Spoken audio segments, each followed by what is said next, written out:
Rapaz, o Brasil não é pra amador, não. É pra guerreiros mesmo. É verdade, vou te falar por que agora.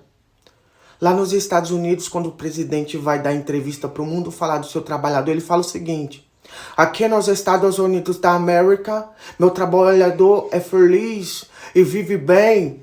Ele ganha 4 mil dólares por mês, precisa de 2 para viver. O que ele faz com os outros 2 mil dólares, nós não quer nem saber.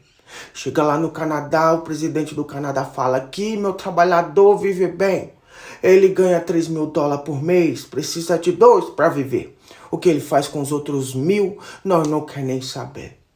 Chega aqui no Brasil, né? O presidente fala: meu trabalhador, ele vive bem, ele é feliz.